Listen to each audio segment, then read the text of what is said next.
وأوحينا إلى أم موسى أن ارضعيه فإذا خفت عليه فألقيه في اليم ولا تخافي ولا تحزني إن رادوه إليك وجاعلوه من المرسلين۔ اور ہم نے مادر موسیٰ کی طرف وحی بھیجی کہ انہیں دودھ پلائیں، اور جب ان کے بارے میں خوف محسوس کریں تو انہیں دریا میں ڈال دیں، اور بالکل خوف اور رنج نہ کریں۔ ہم انہیں آپ کی طرف پلٹانے والے ہیں اور انہیں پیغمبروں میں سے بنانے والے ہیں۔ اس آیہ مجیدہ میں فرمایا اوحینا الی ام موسیٰ، مادر موسیٰ کی طرف ہم نے وحی بھیجی۔ اس وحی سے مراد الہام ہے۔ وحی اصطلاح میں وحی پیغمبران کے اوپر نازل ہوتی ہے، الہام جو ہے وہ اللہ کے مقرب بندوں کی طرف نازل ہوتا ہے۔ وحی اور ہے، الہام اور ہے۔ وحی وہ خفیف اشارے ہیں۔ وحی کسے کہتے ہیں؟ اس خفیف اشارے کو کہتے ہیں جو الفاظ، عبارت اور آواز پر مشتمل ہے۔ وحی ہے، خفیف ہے، وہ سب کو سمجھنے، سب کو سنائی دینے والی آواز نہیں ہے، خفیف آواز ہے۔ وہ آواز صرف وہ شخص اور وہ ہستی سن سکتی ہے جس کو اللہ تعالیٰ نے مقام وحی پر وحی کے لیے منتخب کیا ہے، وہی سن سکتا۔ لیکن وحی میں عبارت ہوتی ہے، آواز ہوتی ہے، الفاظ ہوتے ہیں۔ الہام کیا ہے؟ الہام میں کوئی عبارت نہیں ہوتی، کوئی آواز نہیں ہوتی، ایک مطلب ذہن میں ڈال دیا جاتا ہے، فوراً ذہن میں ایک بات آ جاتی ہے، اس کو الہام کہتے ہیں۔ آپ بیٹھے بیٹھے ایک جگہ پر آپ بیٹھے تھے، گپ شپ میں یا کسی کام میں مصروف تھے، ایک مرتبہ آپ کے ذہن میں بات آئی کہ نہیں یہاں سے اٹھ کے ادھر جاتے ہیں، یہ آپ کے ذہن میں یہ بات آئی، اٹھ کے جاتے ہیں یہاں سے، آپ ادھر چلے گئے، یہاں پتھر گرا اور دیوار گری، بچ گئے آپ، یہ الہام ہے، آپ پر الہام ہوا، یہ آپ کے دل میں یہ بات ڈال دی کہ اٹھ کے جاؤ دوسری طرف، دیوار گرنے والی ہے۔ آواز تو نہیں آئی، الفاظ بھی نہیں، بات آئی ذہن میں، یہاں سے اٹھ کے جانا چاہیے۔ اچھا جی، یہ الہام ہے۔ حضرت موسیٰ کی والدہ کے اوپر الہام ہوتا ہے، اوحینا، یہ جو الہام حضرت موسیٰ کی والدہ کے اوپر ہوا ہے، یہ اسی الہام کی طرح ہے جس طرح وَأَوْحَى رَبُّكَ إِلَى النَّحْلِ، آپ کے رب نے شہد کی مکھی کی طرف وحی بھیجی۔ یہ الہام اگر ایک مطلب ہے جو ذہن میں آتا ہے الفاظ کے بغیر تو اس کو وہ الہام کہتے ہیں۔ الفاظ عبارت کے ساتھ ہے تو وحی کہتے ہیں۔ الفاظ بھی نہیں، عبارت بھی نہیں، ذہن میں کوئی مطلب بھی نہیں، اس کی طبیعت میں ہے، اس کو فطرت کہتے ہیں۔ یہ فطرت بھی اللہ کی طرف سے، الہام بھی اللہ کی طرف سے، وحی بھی اللہ کی طرف سے۔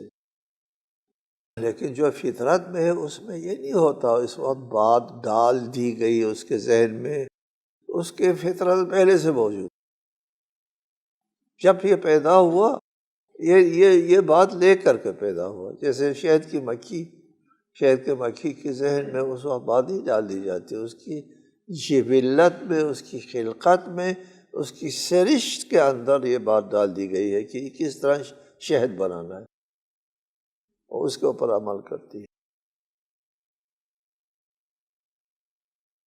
تو حضرت موسیٰ کی والدہ پر یہ وحی نازل ہوئی، الہام نازل ہوئی، نہ فطرت ہے اور نہ وحی ہے، اصطلاحی وحی ہے، بلکہ کیا ہے؟ الہام ہے۔ یہ الہام جو ہے اس کا ایک حصہ یہ ہے ان ارضعیہ ہے، اس کو دودھ پلاؤ۔ ماں کے لیے دودھ پلانے پر وحی کی بھی ضرورت نہیں، الہام کی بھی ضرورت نہیں، اس کی فطرت میں ماں کی مامتا جو ہے وہ اللہ تعالیٰ نے اس طرح بنایا ہے۔ اللہ ارحم الراحمین ہے، بہت مہربان ذات ہے، اور اللہ تعالیٰ کی مہربانی کی نمائندگی کرتی ہے زمین پر ماں کی مامتا۔ ماں کی مامتا دیکھو اللہ کس قدر ارحم الراحمین۔ جنگ حنین میں وہ مشرکین آئے تھے اپنے تمام اس کے ساتھ بال بچوں کے ساتھ اور بیل بکریوں کے ساتھ، سب کو لے کر محاذ پہ آئے تھے تاکہ کوئی بھاگ نہ جائے۔ جب مشرکین کو شکست ہوئی تو ایک ماں کا بچہ گم ہو گیا، اور پھر وہ بچہ اس ماں کو مل گیا تو بہت پیار کر رہی تھی، بچہ مل گیا دوبارہ، بہت پیار۔ مثال باپ نے اصحاب سے فرمایا دیکھو یہ ماں بچے کے ساتھ کتنی پیار کر رہی ہے کہ جی یا رسول اللہ ماں ہے نا۔ فرمایا اللہ تعالیٰ اس سے زیادہ مہربان ہے ہم پر، اس ماں سے، یہ ماں جو اپنے بچے پر اتنا مہربان ہے اس سے بہت زیادہ اللہ تعالیٰ ہم پر مہربان ہے۔ اللہ کی مہربانی ہے ماں کی مامتا میں ودیعت کر رکھی ہے کہ وہ اپنے جان سے بھی گزرتی ہے بچے کی اولاد کے لیے۔ وہ کسی نے بنایا ہے یا جیسے بھی ہے، یہ صحیح نشاندہی ہے ماں کی مامتا کی کہ ایک شخص نے اپنے ماں کو ذبح کیا، ذبح کرنے کے بعد وہ بھاگ رہا تھا وہاں سے، ماں کے خون میں پاؤں پڑ گیا، پھسل گیا، جی پھسل گیا تو ماں نے کہا بیٹا چوٹ تو نہیں لگی؟ جی ابھی جاں بلب ہے، مر رہی ہے، بیٹے نے گلا کاٹا ہے، لیکن پھر بھی بیٹے کی چوٹ کی فکر ہے ماں کو۔ یہ ماں کی مامتا اور ماں کی مہربانی جو اللہ تعالیٰ نے ماں کی سرشت کے اندر ودیعت فرمائی ہے، اس کی بہترین مثال ہے۔ اس کو دودھ پلاؤ، دودھ پلانے کے لیے وحی کی یعنی مادر موسیٰ کی طبیعت میں، سرش میں یہ بات ودیعت ہے۔ فَإِذَا خِفْتِ عَلَيْهِ فَأَلْقِهِ فِي الْيَمِّ، جب تجھے خوف لاحق ہو گیا اس بچے کے بارے میں تو اس کو دریا میں ڈال دو۔ جی پہلے بھی بتایا نہیں کہ فرعون والے جو ہے بنی اسرائیل کے بچوں کو قتل کرتے تھے اور بچیوں کو رہنے دیتے تھے۔ فرعون کی جاسوس عورتیں بنی اسرائیل کے درمیان وہ بھیجا کرتے تھے، وہ عورتیں جاسوس عورتیں جو ہے وہ بچے ساتھ لے کر آتے تھے اور بنی اسرائیلیوں کے گھروں میں جا کر کے اس بچے کو رلاتے تھے۔ اس بچے کے رونے کی آواز سے گھر میں اگر کوئی بچہ کہیں چھپایا ہوا ہے تو اس کی بھی آواز آ جاتی اور پکڑ کے اس کو لے جاتے، قتل کرتے۔ فَإِذَا خِفْتِ عَلَيْهِ، جاسوس عورتوں کے آنے کا جب خوف ہو جاؤ، وہ لاحق ہو جائے تو پھر اس کو دریا میں ڈال دو۔ وَلَا تَخَافِي وَلَا تَحْزَنِي، خوف بھی نہ کرو فکر بھی نہ کرو، دونوں نہ کرو۔ دریا میں ڈالتے ہوئے خوف لاحق ہوتا ہے، بچہ غرق ہو جائے گا، بچہ تلف ہو جائے گا، بچے کا کیا بنے گا؟ خوف نہ کرو، دریا میں ڈال دو۔ دریا میں ڈالنے کے بعد حزن ہوتا ہے، جدائی، یہ بچہ جو ہے وہ پاس نہیں، گود خالی، حزن ہوتا ہے۔ اللہ تعالیٰ نے فرمایا بچہ ڈالتے ہوئے خوف نہ کرو، وہ بچے کے ڈالنے کے بعد غم نہ کرو۔ وَلَا تَخَافِ وَلَا تَحْزَنِ إِنَّا رَادُّوهُ إِلَيْكِ، ہم اس بچے کو آپ کی طرف پلٹا دینے والے ہیں، پلٹا دیں گے، آپ کو واپس کر دیں گے بچہ، فکر نہ کرو۔ وَجَاعِلُوهُ مِنَ الْمُرْسَلِينَ، اور اس کو مرسلین میں سے ہم بنانے والے ہیں۔ یہ بھی موسیٰ کی والدہ کے ذہن میں ڈال دی، اور